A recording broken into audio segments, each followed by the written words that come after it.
দেখে আমার কাছে দুবাই কানাফা চকলেট আছে। খুলে দেখাও।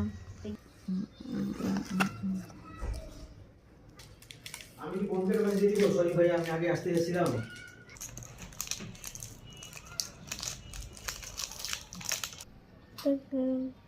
হ্যাঁ, খেয়ে দেখো তো কেমন।